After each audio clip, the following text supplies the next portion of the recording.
Harry and Meghan are planning a world tour this summer, following on from the success of their trip to Nigeria. Remember the video of Meghan at Trooping where Harry sternly tells her to look forward? And there's, they've actually had some lip readers come out and dissect what they're saying, but she's annoyed on the balcony, like, what am I supposed to do? And Harry's like, look forward, look forward. Meghan Markle's the type of girl that would show up to an appearance at a club and, get paid to stand there and look pretty in a nightclub. To stand on a balcony and, in potentially the rain, while a million cameras are fixated on you for free is not really something she looks forward to.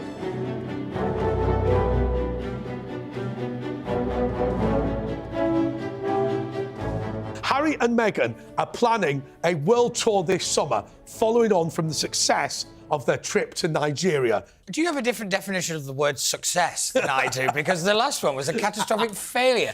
I mean, let's be real. It was one catastrophe after another. I mean, the woman got a dressing down from the First Lady ironically, about nakedness. And, I don't understand what they think they're doing here. All they have to do is just turn up and smile and wave. That's literally all they had to do. And somehow they got that wrong. Well, at least they didn't get into the outfits like Justin Trudeau. God. I mean, that was a disaster. Give it time. Give it time. Harry and Meghan, we've got to be sick of them by now, haven't we? Yeah, it's just one big PR tour for them. They're always selling products, whether they're flogging jam or flogging books. And, in Nigeria, Meghan claimed she was part Nigerian, and some of the Nigerian populace got quite offended by that. And, so she's going around the world, trying on their cultural necklaces, pretending to be getting involved in activities. But at the end of the day, it's all about her. It's not really about what she's trying to do to help the world. It's about the Meghan Markle show. It's the world tour, the worldwide privacy tour. No, don't be silly. She's a giving person. No. She's lovely. She uses her status to highlight worthy causes. Ollie, you're right. She has to call it the worldwide privacy tour. Yes, she has to. Like South Park. Yeah. That was brilliant. Yeah. I find it interesting you bring that up, Ollie, because she said that she felt like she was returning home. And like you said, Home Brother slammed its door in her face, if I'm being brutally honest. This is what really concerns me looking at that tour. The Queen's plan really was to have William and Kate and Harry and Meghan kind of travelling the world as British ambassadors. That was the kind of plan. I looked at how terrible they handled that tour.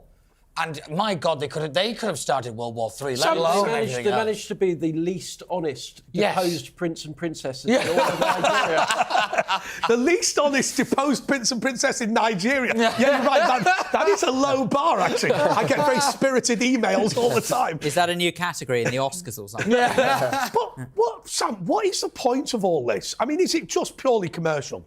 Look, these are guys that want to prove a point, right? Which is they can do better than, I'm sure Harry refers to Prince of Wales as his bald brother, and Meghan, we know, hates Kate. And I think what they're trying to do is show that they've still got it, they can do it.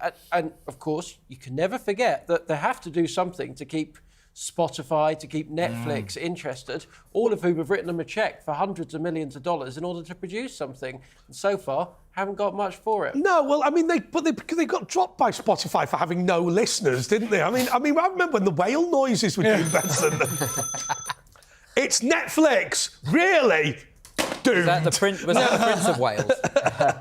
Unbelievable. I think the other great thing, Ollie, about Harry was when he admitted or claimed that shards of dog bowl entered his buttocks after a fight with his older brother. I mean, if you had been violated by a dog bowl, you wouldn't admit it, would it? No, you wouldn't. And I think, going back to his book Spare, I think there are a lot of things in there that should have been kept private, because we all know the royal family, of course, they're doing public duties, but they do need that privacy respected. So I think he was very oversharing with that. And I think the royal family's concern now is, every time they see Harry or speak to him, he's just going to then go speak on his Netflix show or speak about it on an interview or a podcast and stuff. And I think, there has to be a red line when it comes to the privacy of the royal family. I've got to be honest with you, Phil. I'm sure that's the reason why they were desperate to get him out of the estate where Windsor Castle is, because who knows whether film crews would turn up and whatever. And also the other thing is, anything that has even a little bit of truth in it, he will just spin out of all proportion, won't he?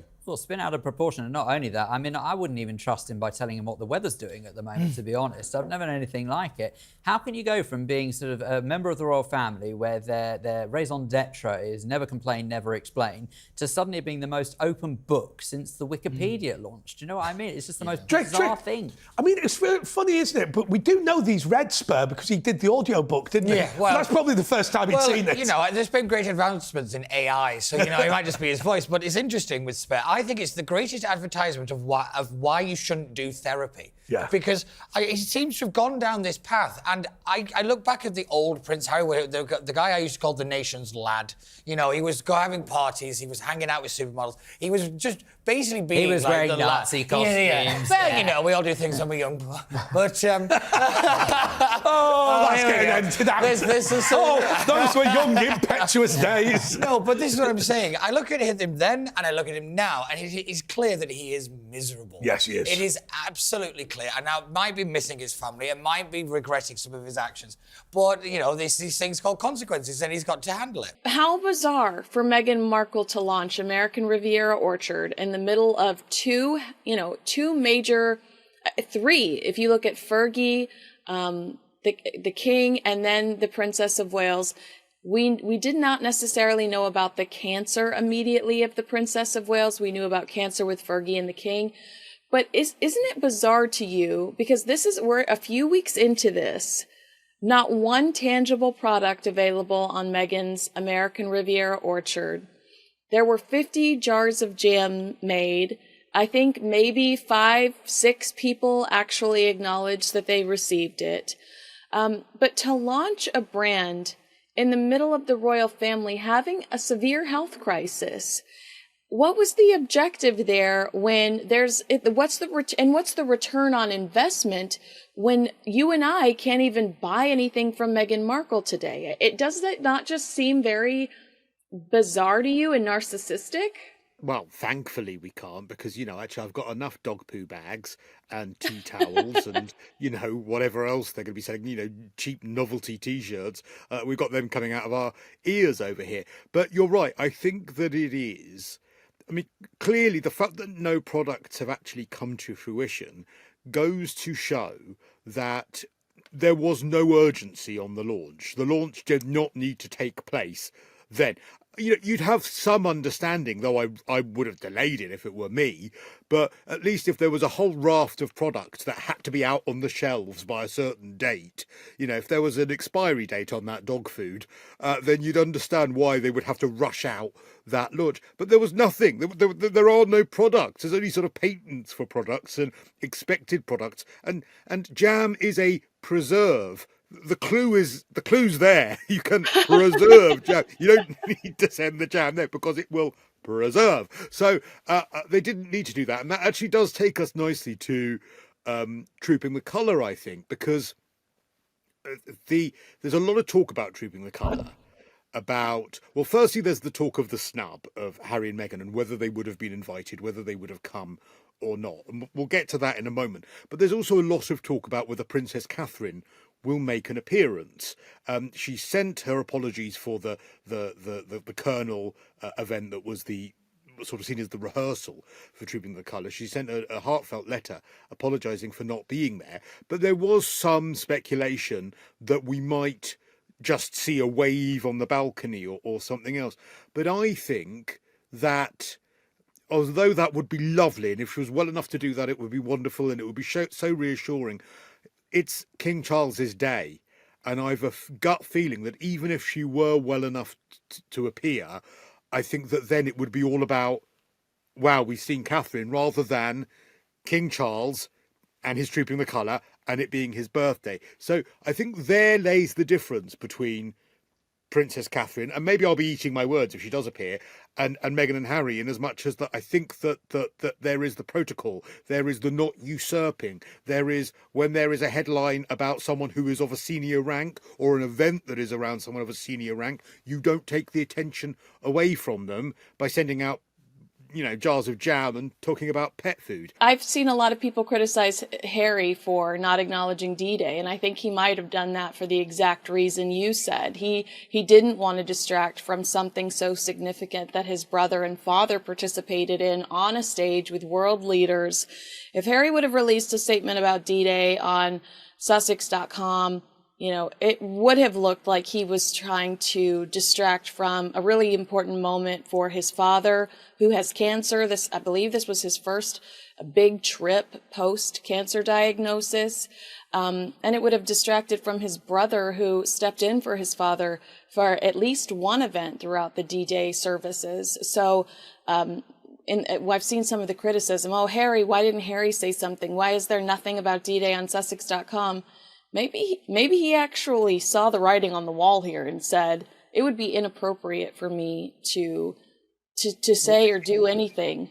And if that is the case, he deserves some credit for that, because there have been occasions before where they have, and I can't remember what occasion it was, you may know better than I, where they have released statements sort of at the same or similar time to other members of the royal family, and there is a hierarchy. If the king speaks first and then the other members of the family do so afterwards. You don't have more minor members of the family giving statements on a subject until, if the king is going to speak, the king does it first. And so if there is criticism of them for not acknowledging D-Day, then it's probably unfair, though there would be no reason why they couldn't send a statement out post D-Day. That would be acceptable once the king and Prince William had carried out all of their ceremonial events. They could have done then. Do you think there'll ever be another Trooping the Colour or any other event like that? Do I think that Harry and Meghan will attend? Is that what you're asking? Anything like that, Trooping the Colour this year, or anything like that in the future. I know some commentators have said they've been snubbed. I don't know whether I would call it that, because I don't think that there was much expectation that they would go. But it has got me thinking about all sorts of events like this. Will we ever see them at a major royal event again?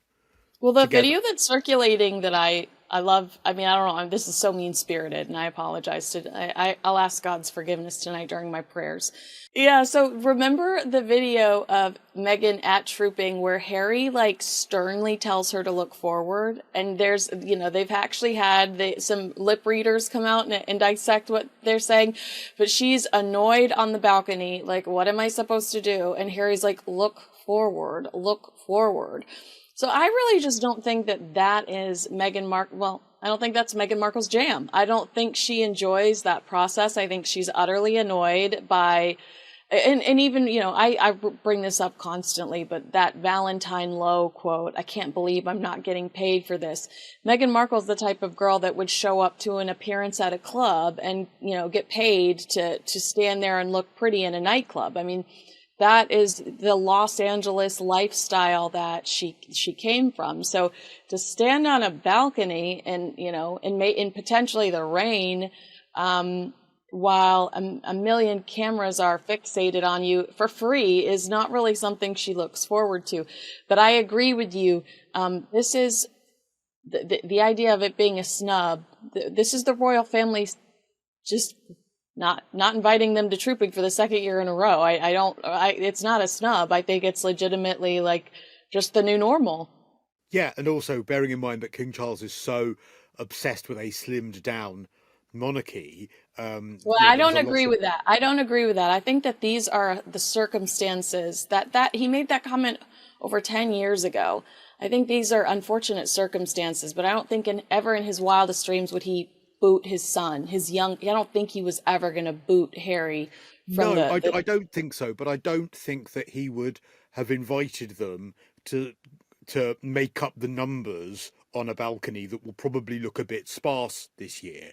I don't think that there would be any question that he would do that, and that was the point I was going to make. So I don't think it's a snub either. I just don't think it would ever be expected for them to be at these things ever again. And I love that your take is because Meghan doesn't get an appearance fee. That's probably true. I wonder if she invoiced after other royal events. I wonder if she got one of her LA agents to sort of invoice for various things she was at. Maybe she invoiced her own wedding. It was an appearance. She was there. Now, the King said he's very much looking forward to trooping the colour on Saturday as he presented new colours to the Irish Guards at Windsor Castle.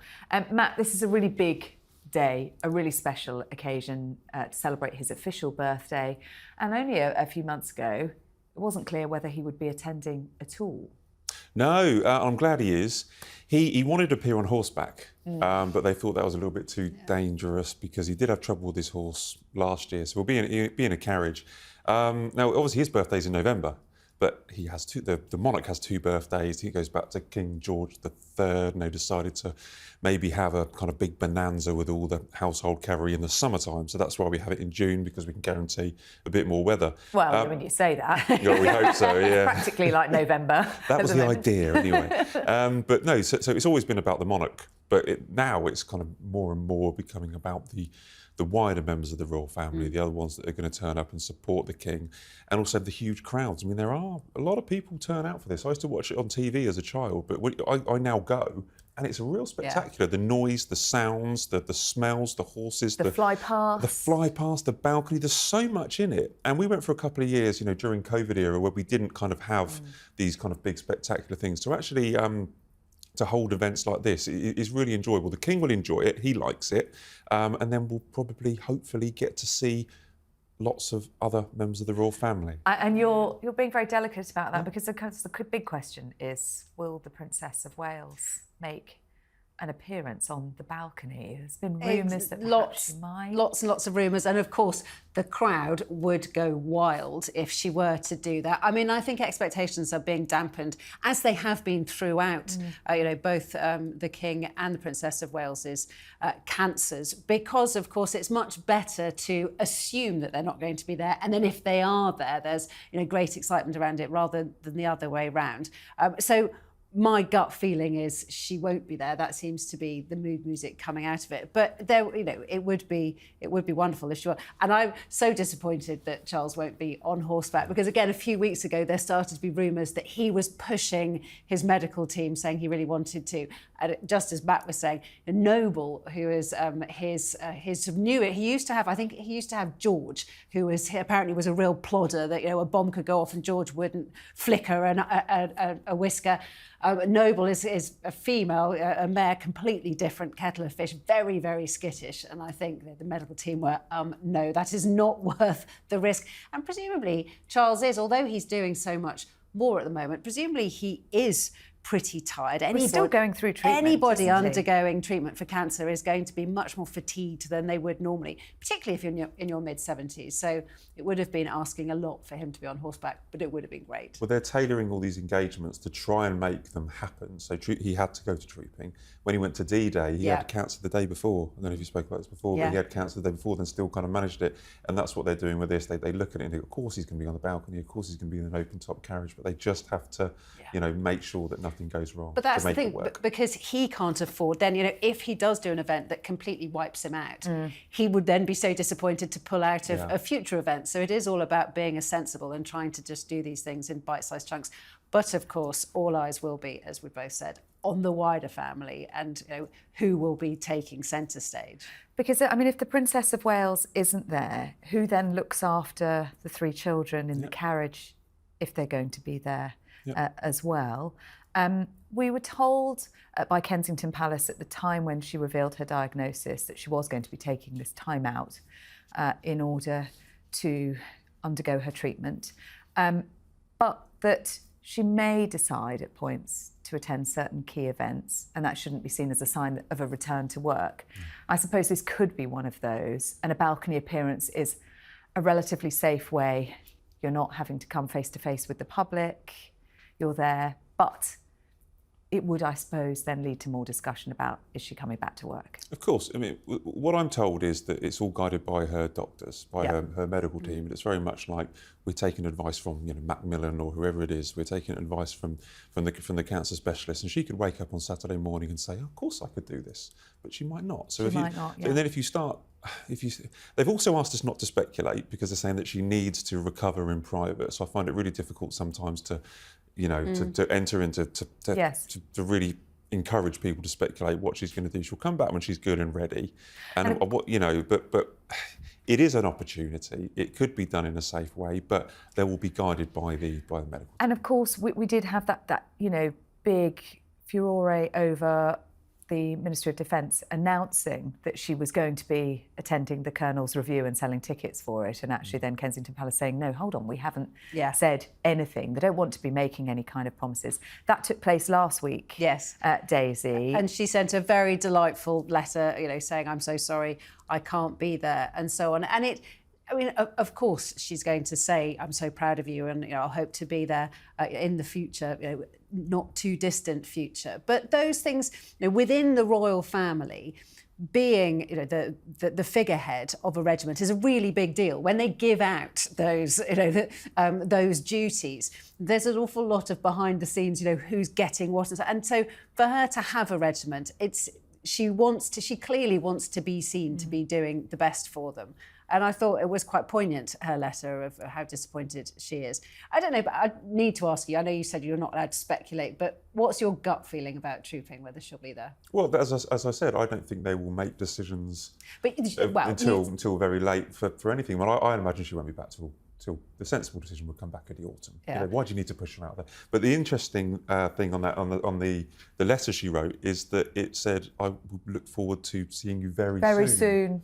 So is that very soon phrase that then suddenly you think, well, but it's in the absence of a lot of details that, of course, we cling on to those smaller bits, which may just have been written, And of course, the problem, if she does go to trooping, it'll be the first time we've seen her live, as it were, rather than a photograph, a still photograph, or a pre-recorded film, which was she did when she made her announcement, which, although we're led to believe there weren't a lot of different takes, we don't know that. Of course, when you put somebody in a live situation, every single breath she takes is going to be poured over.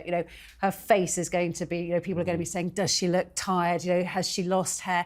Has she lost weight? Is she walking in a certain way? And I just wonder whether she's ready for that level of intense scrutiny yet. Yes, because it would be so dispiriting afterwards. You think you've done something sort of for the greater good, and actually you just get reams and reams and reams of people pouring over. Has she got bags under her eyes? Were her clothes hanging off her?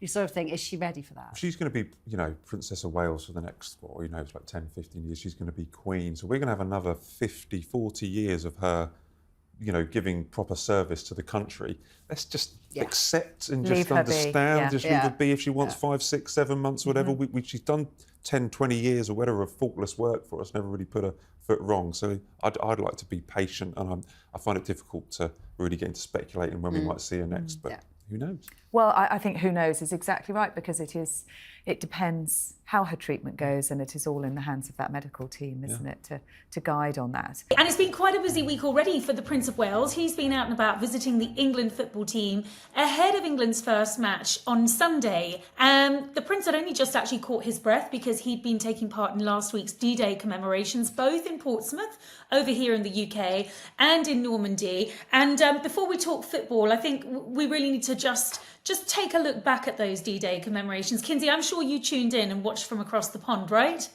Oh, absolutely. And one thing that I wanted to point out to you, and I don't know if you heard the same kind of whispers, but when the Queen first passed, I felt like there was concern about, and of course no one is ill, the Queen has just passed, the King has become the King.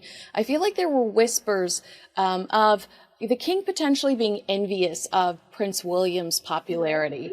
And over the last week, I have seen such strength and unity and friendship and, just real beauty in the relationship between the King and Prince William. I don't see any of that concern over, jealousy of polling numbers, none of that. It just seems like this is a strong team. Are you feeling the same thing where you are?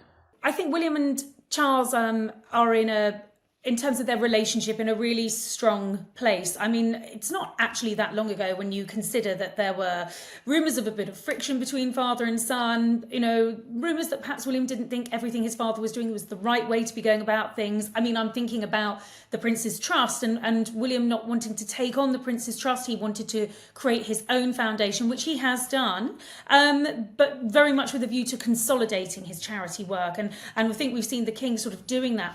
The feeling I get get is that they're very much on the same page now. They're very much aligned. And I think that's down to, obviously, the success of the transition.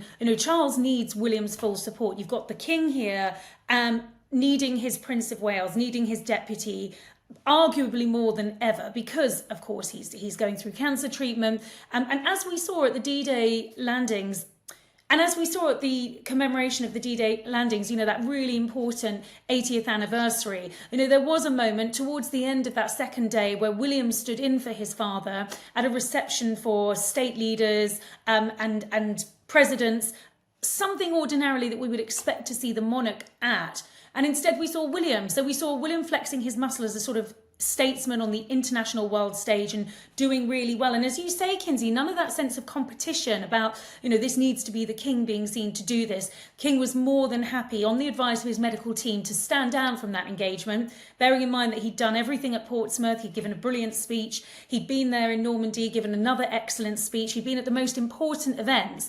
And he was more than happy to sort of hand that event over and allow William to represent him. And I think that says so much about their evolved relationship, about the faith and the trust that the king has in his son and heir as the Prince of Wales. And of course, it gave William an opportunity to, as I say, flex his muscle on the international stage. You've got him shaking hands with all of the prime ministers and the presidents, with Macron, with Zelensky, meeting President Joe Biden. And, that really is, that's elevation for Prince William. That's putting him in a really fundamental role, and obviously with the king's blessing. Absolutely. And you talk about the king's ridiculous schedule throughout the D-Day events. And we just recently heard that Queen Camilla has said to friends, he's working himself like crazy. Like, he just refuses to take a beat. So it was nice to see Prince William step up and step in for him for a moment, because it does sound like he is just running himself ragged. And I think that that's his work ethic. I think the king has always had an incredible work ethic. I want to touch base with you briefly on the Princess of Wales, because we did hear from her over the weekend, and it was nice to hear from her. She wrote a letter to the Irish Guards apologizing for missing their parade rehearsals on Saturday. Normally she would actually attend this, and she would inspect them before trooping the color, but she has taken some time away from her official duties to treat, it's preventative chemotherapy to treat some form of cancer. In a letter signed by Catherine, she said it was a great honor to be the group's ceremonial leader, and that she hopes to be able to represent, she says, I hope to be able to represent you all once again very soon. I love hearing from her. I know that it was just kind of a brief shout out, but it gives us kind of a sense that she's still here, and she's going to be back in the future. Absolutely. And I think it's that's the whole point, isn't it? She's not in the spotlight. She wasn't at that rehearsal. In a week where I think her absence has been very, very acutely felt. We would ordinarily have seen her by her husband's side at something as important as those D-Day commemorations. Don't forget, she had a grandmother who served in the war as a decoder at Bletchley. So she's got her own connections through her own family line to the war veterans. She would have absolutely been there, and I think she was very missed. And of course, we don't believe that we're going to be seeing her at Trooping the Colour on Saturday. We're told that that's very unlikely to be the case. She wasn't there to review the lineup of the Irish Guards, and as their colonel, ordinarily she would have been. And I think these are the moments where we're really missing her from her role in public life. And I thought that letter was a lovely thing to just drop in over the weekend. Just a reminder that she is honoured to be a colonel. Colonel Catherine, she signed her letter. She's very proud of being colonel of that regiment, and that she looks forward to being back with them again soon. Of course, this letter has then prompted a lot of speculation again in terms of, well, when are we going to see her? When is the princess going to come back? I get a sense of frustration from the palace in terms of wanting to play down any when will Catherine be returning to work. It'll be when she's signed off by her medical team. It'll be when she's fully through this, when she's finished her treatment and she feels well enough to be back in the public domain. But I think letters such as this, small sort of moments where we can just we know that she's in the background, we're not necessarily seeing her in the spotlight, are important, just a reminder that she's there. And, you know, Kinsey, we've spoken on the show before about how she has been spotted out and about in Windsor. I'm told she's even back up to doing the school run now, which is great, and all suggests that she has turned a corner, as we had heard, that she is doing well. But I think, you know, we have to be very careful to not put any pressure on her to return to work. It will be when she is good and ready and in her own timeline.